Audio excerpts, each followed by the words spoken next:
सौभाग्यवर्धे देवी नीलपर्वतवासिनी त्वं देवी जगतां माता योनिमुद्रे नमोस्तुते।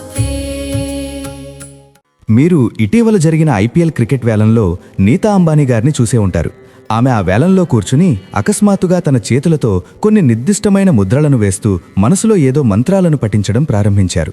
ఆ దృశ్యాన్ని చూసినప్పుడు అక్కడున్న వారికే కాకుండా ఆ వీడియో చూసిన చాలామందికి అసలామె ఏం చేస్తున్నారు, ఎందుకలా చేతులతో విభిన్న ఆకారాలను ప్రదర్శిస్తున్నారు అనేది ఏమాత్రం అర్థం కాలేదు.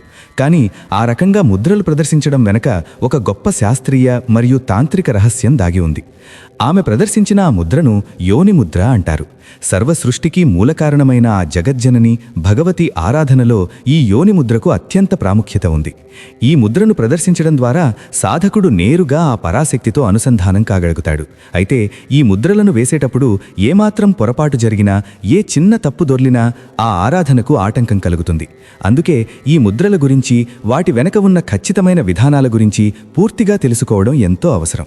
ఎన్నో అద్భుతమైన మరియు అత్యంత రహస్యమైన ముద్రల గురించి తంత్రశాస్త్రంలోని లోతైన విషయాలు దాగి ఉన్నాయి. సుముఖం, సంపుటం, వితతం, విస్తృతం, ద్విముఖం, త్రిముఖం, అధోముఖం, వ్యాపకాంజలి, ఇలా ఎన్నో రకాల ముద్రలు ఆ దేవీ ఆరాధనలో అంతర్భాగంగా ఉంటాయి. తంత్రం అనేది కేవలం ఏదో భయపెట్టే విషయమో లేదా వేరొకరికి హాని చేసే ప్రక్రియో కాదు. అసలు తంత్రం అనే పదానికి నిజమైన అర్థమేమిటంటే, సాక్షాత్తు ఆ పరమేశ్వరుడిని లేదా సర్వశక్తిమయమైన భగవతిని మన వద్దకు రప్పించుకునే, ఆ దేవతను నేరుగా ప్రాప్తింపజేసుకునే ఒక అత్యున్నతమైన మరియు అద్భుతమైన మాధ్యమం. ఇది కేవలం అడవుల్లో లేదా హిమాలయాల్లో ఉండే తీవ్రమైన సాధకులకు మాత్రమే పరిమితమైనదా, లేక సాధారణ గృహస్థ జీవితం గడిపేవారు కూడా ఈ తంత్ర మార్గాన్ని, ఈ ముద్రలను ఆచరించవచ్చా అనే సందేహాలు చాలామందికి ఉంటాయి. వీటన్నింటికీ ఈరోజు మనం సమాధానాలు తెలుసుకుందాం. నవరాత్రులు అనగానే మన అందరికీ తెలిసింది చైత్రమాసంలో వచ్చే నవరాత్రులు మరియు ఆశ్వయుజ మాసంలో వచ్చే శారదీయ నవరాత్రులు మాత్రమే. ఇవి ప్రతి ఒక్కరూ ఘనంగా జరుపుకునే బహిరంగ నవరాత్రులు. కానీ ఈ గుప్త నవరాత్రులు అంటే ఏమిటి? అసలు వాటికి ఆ పేరెందుకొచ్చింది? వాటిని ఎందుకు రహస్యంగా ఉంచారు? ఈ గుప్త నవరాత్రుల సమయంలో చేయవలసిన ప్రత్యేకమైన సాధనలు ఏమిటి? ముద్రల ప్రాముఖ్యత ఏమిటి? వామ మార్గంలో వినిపించే పంచమకారాలు అంటే ఏమిటి? వాటిని సమాజం ఏ విధంగా తప్పుగా అర్థం చేసుకుంది? మరియు వాటి వెనక ఉన్న అసలైన ఆధ్యాత్మిక సత్యం ఏమిటి? ఇలాంటి ఎన్నో అంతుచిక్కని ప్రశ్నలకు సమాధానాలు తెలుసుకోబోతున్నాం. తంత్రం గురించి మాట్లాడాలి అంటే మనం సాధారణమైన భక్తిభావనను దాటి శివశక్తుల యొక్క మూలతత్వంలోకి, మన పురాతనమైన మరియు అత్యంత అరుదైన తంత్ర గ్రంథాలలోనికి ప్రవేశించాలి. తంత్రం అనగానే నేటి సమాజంలో చాలామందికి ఒక తప్పుడు అభిప్రాయం ఉంది. ఎవరో ఎవరికో మంత్రించి ఏదో తినిపించారనో, చేతబడి చేశారనో, ఒకరి మీద ప్రయోగం చేశారనో అనుకుంటారు. కానీ అవన్నీ చాలా నీచమైన మరియు క్షుద్రమైన పనులు. వాటికి అసలైన తంత్రశాస్త్రానికి ఎలాంటి సంబంధం లేదు. తంత్రం అనే పదం యొక్క నిజమైన అర్థమేంటంటే, సాక్షాత్తు ఆ ఇష్టదైవాన్ని, ఆ పరాశక్తిని ఒక నిర్దిష్టమైన మార్గం ద్వారా మన వద్దకు రప్పించుకోవడం, ఆ దేవతతో మమేకం కావడం.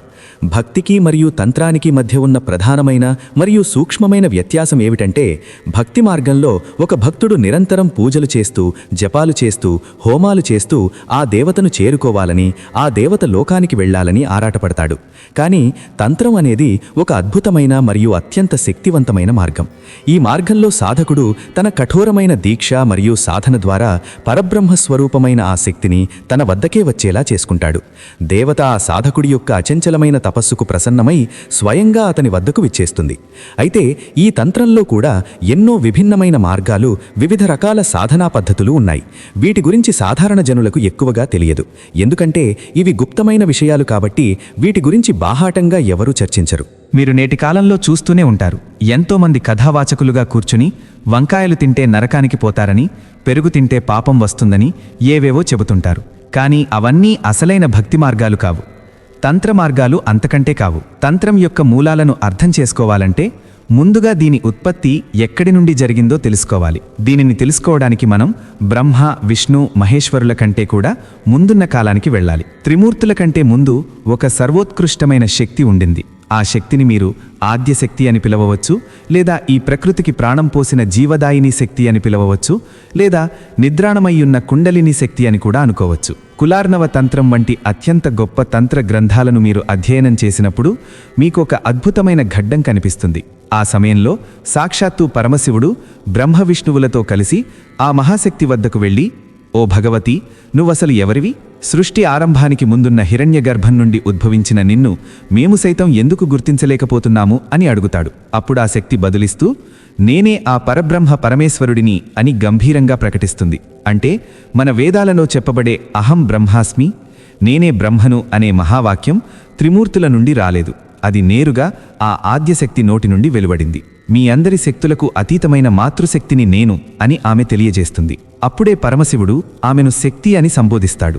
మా ఊహలకు కూడా అందని పరాశక్తివి నువ్వు అని కీర్తిస్తాడు. అప్పుడు భగవతి మరింత వివరంగా చెబుతూ, నేను శూన్యానికే శూన్యాన్ని, అసంఖ్యాకమైన బిందువులలోని మూల బిందువును, సర్వ విజ్ఞానాలకు మూలమైన మహావిజ్ఞానాన్ని నేనే అని తన విశ్వరూపాన్ని ప్రకటిస్తుంది. అందుకే కామాఖ్యదేవిని కూడా మనం ఆ త్రిపుర మహాసుందరి యొక్క రూపంగానే ఆరాధిస్తాము. ఆ అద్భుతమైన ప్రాణపుంజం వ్యక్తమైనప్పుడు దేవతలందరూ కలిసి ఆమెను స్తుతించారు. దుర్గా సప్తశతిలో కనిపించే మొదటి శ్లోకం కూడా ఆ దేవిని కీర్తించేదే. ఈ సృష్టి మొత్తానికి మూల కారణం ఆమెనే మనం బాలాసుందరి అంటాము, ఆమెనే త్రిపుర మహాసుందరి అంటాము, ఆమెనే రాజరాజేశ్వరి అంటాము, షోడసి లేదా 16 ప్రాయంలో ఉన్న కామేశ్వరి అని కూడా పిలుస్తాము. ఈ అనంతమైన బ్రహ్మాండానికి, ఈ లలితమైన జగత్తుకి సర్వేశ్వరి ఆమె. సృష్టి, స్థితి, లయకారులైన బ్రహ్మ, విష్ణు, మహేశ్వరులను సృష్టించేది ఆమెనే. మహాప్రళయ సమయంలో సమస్తం అంతమైనప్పుడు కూడా మిగిలేది ఆమె.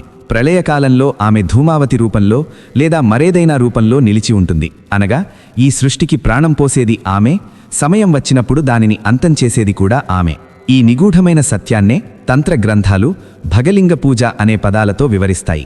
లింగ పూజ అనగానే చాలామంది భౌతికమైన శరీర అవయవాల పూజ అని అపార్థం చేసుకుంటారు. కానీ అది పూర్తిగా తప్పు. మన శరీరంలో సూక్ష్మస్థాయిలో స్వయంభూలింగం, బాణలింగం, ఇతర లింగం అని 3 ముఖ్యమైన లింగాలు ఉంటాయి. ఇవి మన వెన్నెముక అడుగున ఉండే మూలాధార చక్రం నుండి మొదలుకొని తల పైభాగంలో ఉండే సహస్రార చక్రం వరకు విస్తరించి ఉంటాయి. ఆ అంతర్గతమైన చక్రాలను చైతన్యవంతం చేయడమే అసలైన భగలింగ పూజ. ఇది కేవలం మానసికంగా అత్యున్నత స్థాయిలో జరిగే పూజా విధానం. ఇది అందరికీ సులభంగా అర్థమయ్యే విషయం కాదు. గుప్త నవరాత్రులలో అత్యంత భక్తిశ్రద్ధలతో సాధన చేసేవారికి మాత్రమే అర్థమయ్యే గూఢ రహస్యం. ఆ మహాశక్తికి ప్రధానంగా 4 అద్భుతమైన రూపాలున్నాయి. అందులో మొదటిది బాలాసుందరి. ఆమె అత్యంత మనోహరమైన బాలిక రూపంలో చల్లని చంద్రకాంతితో ప్రకాశిస్తూ ఉంటుంది. ఆమె 4 చేతులలో ఒకదానిలో జపమాల, మరొకదానిలో పుస్తకం, ఇంకో చేతిలో అభయముద్ర, 4వ చేతిలో వరదముద్రను ధరించి భక్తులకు అభయాన్నిస్తుంది. ఇక 2వ అత్యంత శక్తివంతమైన రూపం కామేశ్వరి. ఆమెనే మనం షోడసి అని, కామాఖ్య అని కూడా వ్యవహరిస్తాము. కామాఖ్య వర్దేదేవి నీలపర్వతవాసిని త్వం దేవి జగన్మాత యోనిముద్రే నమోస్తుతే అని ఆమెను శాస్త్రాలు కీర్తిస్తున్నాయి. కామాఖ్యాదేవి యొక్క సిద్ధాంతాన్ని అర్థం చేసుకోవడం చాలా ముఖ్యం. సాక్షాత్తు పరమశివుడే కుళార్ణవ తంత్రంలో ఒక మాట చెప్పాడు. ఎవరైతే కామాఖ్యాదేవి అనుగ్రహానికి నోచుకోరో వారు సర్వశక్తులకు దూరమైనట్లే. కామాఖ్యమాత ఆశీర్వాదం లేకుండా ఏ సాధకుడు ఎలాంటి సిద్ధిని పొందలేడు. ఈ చరాచర జగత్తులో వ్యాపించి ఉన్న సరస్వతి, మహాలక్ష్మి, మహాకాళి అంతా ఆ కామాఖ్య స్వరూపాలే. మీరు ఏ దేవతను పూజించినా, ఏ తంత్రసాధన చేసినా, కనీసం భగవంతుడి ముందు ఒక అగరబత్తి వెలిగించినా, నైవేద్యం సమర్పించినా అది పరోక్షంగా ఆ కామాఖ్యమాత ఆరాధన కిందకే వస్తుంది. ఒకవేళ మీ సాధనలో ఇప్పటికీ కామాఖ్యాదేవి పిలుపు మీకు వినపడలేదు అంటే మీ సాధనలో ఇంకా ఏదో లోపమున్నట్లే లెక్క. ఆ లోపాన్ని సరిదిద్దుకోవడానికి ఏదో ఒకరోజు ఆ తల్లే మిమ్మల్ని తన వద్దకు రప్పించుకుంటుంది. నీలాచల పర్వతం మీద 10 మహావిద్యల పీఠాలు కొలువై ఉన్నాయి. సాక్షాత్తు పరమశివుడు శ్వేత ప్రేత రూపం దాల్చి ఆ నీలాచల పర్వతంగా మారిపోయాడు. ఎందుకంటే ఆ జగన్మాత రాజరాజేశ్వరిని తనపై ధరించగల సామర్థ్యం కేవలం ఆ శివుడికి మాత్రమే ఉంది. ఆ శివుని నాభికమలం నుండి 12 చేతులతో 6 ముఖాలతో బ్రహ్మ, విష్ణు, మహేశ్వరులు సేవలు చేస్తుండగా కామాఖ్యాదేవి ఉద్భవించింది. అందుకే లలితా సహస్రనామంలో ఆమెను శ్రీమాత, శ్రీ మహారాజ్ఞి, శ్రీమత్ సింహాసనేశ్వరి అని కీర్తించారు. సింహాసనాలకే ఈశ్వరి ఆమె. ఆమె పైన ఇక ఏ రాజూ లేడు. సకల బ్రహ్మాండాలకు రాణులకే మహారాణి ఆమె. దేవేంద్రుడు సైతం తన సేవలను స్వీకరించి ఈ సృష్టిని కాపాడమని ఆమెను వేడుకుంటాడు. ఆ కామాఖ్యదేవే అన్నపూర్ణగా మారినప్పుడు లోకరక్షకుడైన పరమశివుడు సైతం ఆమె వద్ద భిక్షపాత్ర పట్టుకుని నిలబడతాడు. ఇక 3వ మహాశక్తి పేరు రాజరాజేశ్వరి. సకల దేవతలు ఆమెను తమ అధినేత్రిగా భావించి కొలుస్తారు. ఇక 4వ మరియు అత్యున్నతమైన శక్తి ఈ బ్రహ్మాండాన్నంతటినీ నడిపించే 64 యోగినులకు 10 మహావిద్యలకు మాతృమూర్తి అయిన త్రిపుర మహాసుందరి లేదా లలితా మహాసుందరి. ఆమె తేజస్సు వర్ణనాతీతం. కోట్లాది సూర్యులు, కోట్లాది చంద్రులు ఒక్కసారిగా ఉదయిస్తే ఎంత వెలుగుంటుందో అంతకంటే అనంత రెట్లు ప్రకాశవంతమైనది ఆమె తేజస్సు. ఈ 4 రూపాలను పరిపూర్ణంగా అర్థం చేసుకున్న సాధకుడికే శ్రీచక్ర సాధన యొక్క అసలైన రహస్యం బోధపడుతుంది. నేను మీకు మరొక్కసారి స్పష్టంగా చెబుతున్నాను. ఎవరైతే శ్రీచక్రాన్ని లేదా శ్రీయంత్రాన్ని శాస్త్రోక్తంగా ఆరాధిస్తారో, ఎవరైతే శ్రీసూక్తాన్ని నిరంతరం పఠిస్తూ దేవీ మంత్రాలైన ఖడ్గమాలా స్తోత్రాలను గురువు అనుగ్రహంతో ఉపాసిస్తారో వారికిక వేరే ఏ విధమైన కర్మకాండలు అవసరం లేదు. వారికి స్వర్గప్రాప్తి కోసమో మోక్షం కోసమో ఆరాటపడాల్సిన పనిలేదు. ఎందుకంటే ఆ శ్రీచక్ర ఉపాసకుడు జీవించి ఉండగానే సాక్షాత్తు మోక్షంలో కూర్చున్నట్లు లెక్క. ఇంద్రుడు అధిరోహించే అత్యున్నత పీఠాన్ని ఈ శ్రీచక్ర సాధకుడు తన స్వగృహంలోనే అనుభవించగలడు. అయితే చాలా ఇళ్లలో స్ఫటికంతో చేసిన శ్రీచక్రాలను లేదా రాగి రేకులపై ముద్రించిన యంత్రాలను పెట్టుకొని సాధారణ పూజలు చేస్తుంటారు. మరి ఇలా ఇళ్లలో మామూలుగా చేసే పూజ సరైనదేనా, లేదా దీనికి ఏదైనా కఠినమైన నియమాలు ఉంటాయా అని చాలామంది అడుగుతుంటారు. దీనికి సమాధానం ఏమిటంటే, భక్తిభావంతో ఎవరైనా ఆ శ్రీచక్రాన్ని తమ ఇళ్లలో సాధారణ దేవతామూర్తుల వలె పూజించవచ్చు. కానీ ఒక సాధకుడిగా, ఒక తంత్ర ఉపాసకుడిగా ఉన్నత స్థాయికి ఎదగాలి అనుకున్నప్పుడు మాత్రం దానికి సంబంధించిన కులాచారాలను ఖచ్చితంగా పాటించి తీరాలి. కులాచారం అంటే ఒక నిర్దిష్టమైన ఆధ్యాత్మిక వంశానికి లేదా కులానికి సంబంధించిన ఆచార వ్యవహారాలు. తంత్రంలో ముఖ్యంగా 3 మార్గాలుంటాయి. మొదటిది దక్షిణ మార్గం. ఇది అత్యంత సాత్వికమైన పూజా విధానం. రెండవది వామ మార్గం. ఇది చాలా కఠినమైన మరియు రహస్యమైన పంచమకారాలతో కూడిన విధానం. ఇక 3వది మరియు అత్యంత శక్తివంతమైనది కౌల మార్గం. ఈ కౌల మార్గం అనేది శివశక్తుల ఇరువురిని సమానంగా ఆరాధించే అత్యుత్తమమైన పద్ధతి. కామాఖ్యాదేవి ఆరాధనంతా ఈ కౌల మార్గంలోనే జరుగుతుంది. ఈ మార్గంలో బాహ్యంగా ఏదీ నిషేధించబడలేదు, కానీ అంతర్గతంగా సాధకుడికి అత్యంత స్వచ్ఛమైన భావన ఉండాలి. కౌలాచార ఉపాసకుడు ప్రతి స్త్రీని సాక్షాత్తు ఆ భగవతీ స్వరూపంగానే భావిస్తాడు. తన సొంత భార్యలో కూడా ఆ మాతృమూర్తినే దర్శిస్తూ అత్యంత గౌరవప్రదంగా ప్రవర్తిస్తాడు. ఈ సాధనలో స్త్రీని ఎట్టి పరిస్థితుల్లోనూ కించపరచకూడదు. సృష్టి రహస్యాలను, దేవీతత్వాలను అర్థం చేసుకోవడానికి కాళికా మహాపురాణం, విజ్ఞాన భైరవ తంత్రం, రుద్రయామల తంత్రం, కుళార్ణవ తంత్రం వంటి ఎన్నో వేల గ్రంథాలను అధ్యయనం చెయ్యాలి. అప్పుడే శ్రీచక్ర ఉపాసనలోని నిజమైన అర్థం తెలుస్తుంది. మీరు గురువు లేకుండా ఎన్ని జపాలు చేసినా, ఎన్ని పూజలు చేసినా అవి పూర్తి ఫలితాన్ని ఇవ్వవు. ఎందుకంటే ఒక మంత్రాన్ని జపించడం వేరు, ఆ మంత్రం వెనుక ఉన్న ఆంతర్యాన్ని, గుప్తమైన అర్థాన్ని తెలుసుకుని జపించడం వేరు. ఆ జ్ఞానాన్ని కేవలం ఒక సద్గురువు మాత్రమే మీకు అందించగలడు. శ్రీవిద్యలో అమ్మవారి చుట్టూ ఉండే అంగశక్తులు విమల, అరుణ, కామేశ్వరి, ఆకర్షిణి వంటి వారి గురించి, వారి పాత్ర ఏమిటి అనే విషయాలు గురువు ద్వారానే మనం తెలుసుకోగలం. ఇక కుండలినీ శక్తి గురించి మాట్లాడుకుంటే, అసలు కుండలినీ శక్తి ఎక్కడ నుండి ప్రారంభమవుతుంది, ఒక సామాన్య మానవుడు ఆ శక్తిని ఎలా జాగృతం చేయగలడు అనేది తెలుసుకోవడం ఎంతో అవసరం. మీరు ధ్యానంలో కూర్చున్నప్పుడు, ముఖ్యంగా శ్రీవిద్యను లేదా కామాఖ్యాదేవిని ఆరాధించేటప్పుడు ఒక బిందు త్రికోణాన్ని మనసులో ధ్యానించాలి. ఆ త్రికోణమే శివశక్తుల కలయిక. ఆ త్రికోణం మధ్యలో దేవి సింహాసనాధీశ్వరి అయి కూర్చుని ఉంటుంది. సాధకుడు తన ధ్యానాన్ని అత్యంత లోతుగా చేసినప్పుడు వెన్నెముక అడుగున ఉన్న మూలాధార చక్రం నుండి ఈ కుండలినీ శక్తి పైకి ప్రయాణించడం మొదలుపెడుతుంది. మూలాధార చక్రం ఎర్రటి రక్తవర్ణంలో ఉంటుంది. అక్కడి నుండి ఆ శక్తి మెల్లమెల్లగా హృదయచక్రం చేరుకుని చివరకు తెలుపు కాంతితో ప్రకాశిస్తూ తల పైభాగంలో ఉండే సహస్రార చక్రాన్ని చేరుకుంటుంది. ఎప్పుడైతే ఆ శక్తి సహస్రారంలో ఉండే శివుడితో కలుస్తుందో అప్పుడు ఆ సాధకుడి శరీరంలోని ప్రతి నాడులోనూ ఆ భగవతి ఆవాసమై ఉంటుంది. ఆ సమయంలో ఆ సాధకుడు పొందే బ్రహ్మానందం మాటల్లో చెప్పలేనిది. అతను ఈ భౌతిక ప్రపంచంలోని సుఖాలకు దుఃఖాలకు అతీతంగా మారిపోతాడు. మనలో ఉండే కామ, క్రోధ, లోభ, మోహ, మద, మాత్సర్యాలు అనే విషసర్పాలను ఎవరు జయించగలుగుతారో వారినే ఈ సృష్టిలోని ఏ ఇతర శక్తులు నాశనం చేయలేవు. ఒకసారి ఈ మహావిద్యల ఉపాసన ద్వారా లేదా గురువు యొక్క కరుణ ద్వారా కుండలిని జాగృతమైతే ఆ సాధకుడికి అద్భుతమైన శక్తులు ప్రాప్తిస్తాయి.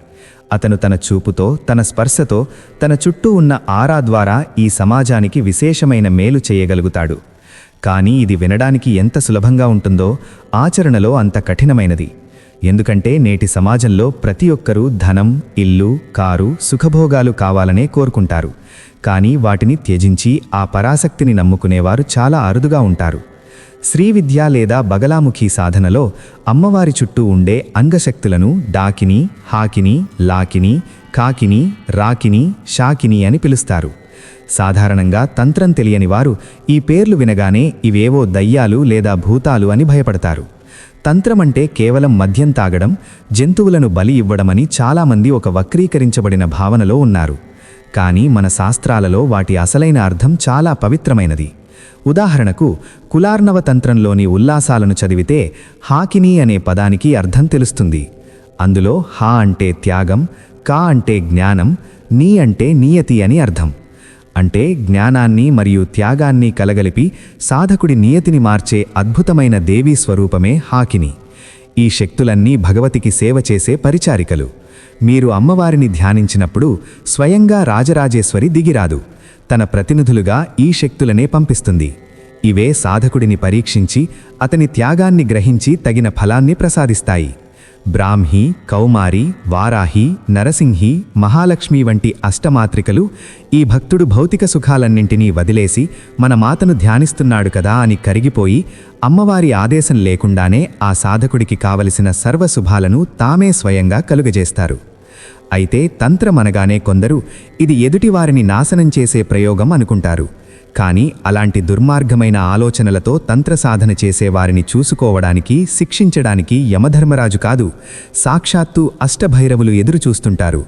రూరు భైరవ, క్రోధ భైరవ, చండభైరవ వంటి అష్టభైరవులు ఒక సుప్రీంకోర్టులాగా పనిచేసి ఆ తప్పు చేసిన వారిని తీవ్రంగా శిక్షిస్తారు.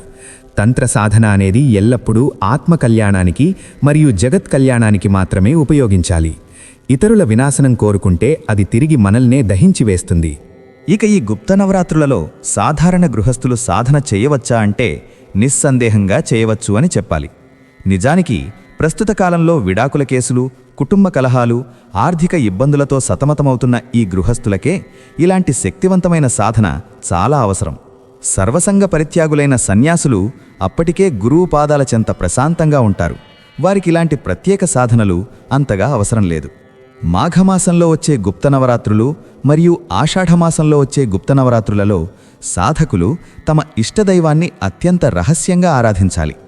గుప్త నవరాత్రుల నియమం ఏమిటంటే మీరు చేసే పూజ, జపించే మంత్రం, మీ దేవత, మీ సంకల్పం అంతా ఎవ్వరికీ తెలియకుండా గుప్తంగా రహస్యంగా ఉంచాలి. మీ సాధనా మందిరం గాని, మీరు కూర్చునే ఆసనం గాని బాహ్య ప్రపంచానికి కనపడకూడదు. అందుకే బగలాముఖీదేవి సాధన అనేది వైష్ణోదేవి గుడికి వెళ్ళినంత సులభంగా అందరికీ తెలియదు. ఎందుకంటే ఆ జ్ఞానాన్ని కావాలనే గుప్తంగా ఉంచారు ఆ మహర్షులు. ఇక వామమార్గంలో తరచుగా వినిపించే పంచమకారాలు అంటే మాంసం, మదిర, మత్స్యం, ముద్ర, మైథునం అని అంటారు. బయటి ప్రపంచం వీటిని చాలా తప్పుగా, అపవిత్రంగా అర్థం చేసుకుంది. దేవతలకు జంతువులను చంపి రక్తం చిందించి మాంసం పెట్టడమే అసలైన తంత్రం అని అనుకుంటారు. కానీ నిజమైన తంత్రశాస్త్రం ఏ ప్రాణిని బలివ్వమని చెప్పలేదు. మాంసం అనగా ఈ రక్తమాంసాలతో కూడిన మనకు అత్యంత ఇష్టమైన మన అహంకారాన్ని, మన ఈ శరీరాన్ని మానసికంగా అమ్మవారి పాదాల ముందు బలిగా అర్పించడం. అంటే నాకంటూ ఏమీ లేదు తల్లి, అంతా నీదే అనే అత్యున్నతమైన శరణాగతి భావన. ఇక మదిర అనగా మనం బయట కొనుక్కునే మద్యం బాటిల్ కాదు. మదిర అంటే సాధనలో కుండలిని శక్తి జాగృతమైనప్పుడు తల పైభాగం నుండి స్రవించే ఒక అద్భుతమైన ఆధ్యాత్మిక ఆనందామృతం. దానినే అమృతం, సుర, వారుణి అని కూడా గ్రంథాలు పిలుస్తాయి. అలాగే బయట పూజలకు వాడే సమయంలో కులద్రవ్యం అనే ఒక పవిత్రమైన జలాన్ని తయారు చేస్తారు. అందులో ఎన్నో అరుదైన మూలికలు, తేనె, గులాబీ రేకులు కలిపి దానిని ఎంతో నియమంగా తయారు చేసి దేవికి అర్పిస్తారు. అంతేకాని ఎక్కడో దొరికే మద్యాన్ని కాదు. చివరగా ముద్రలు అంటే గాయత్రీ సాధనలో, కామాఖ్య ఉపాసనలో ఉపయోగించే 24 రకాల చేతి ముద్రలు. నోటితో మంత్రాలు పలకలేని మూగవారు కూడా తమ చేతులతో ఈ అద్భుతమైన ముద్రలను ప్రదర్శించడం ద్వారా ఆ మహాశక్తిని ప్రసన్నం చేసుకోగలరు. ఈ 24 ముద్రల పరిజ్ఞానం లేకుండా ఏ దేవీ సాధన సంపూర్ణం కాదు. కాబట్టి ఈ గుప్త నవరాత్రులలో మీరు భగవతిని ఆరాధించేటప్పుడు మీ భౌతికమైన కోరికలను ఒక చిట్టాగా రాసి దేవి ముందు చదవకండి. మీరు ఏమీ అడగకుండా కేవలం ఆ తల్లి చరణకమలాల వద్ద భక్తిని, జ్ఞానాన్ని మాత్రమే కోరుకోండి. మీరు కోరికలడిగితే ఆమె మీ కోరిక తీరుస్తుంది. కానీ మీరు ఏమీ అడగకుండా ఆ తల్లికే సర్వస్వం వదిలేస్తే మీకు ఏది అవసరమో దానిని 100 రెట్లు ఎక్కువగా ఆ జగన్మాత స్వయంగా మీకు అనుగ్రహిస్తుంది. ఇదే తంత్రశాస్త్రం చెప్పే అత్యున్నతమైన సత్యం.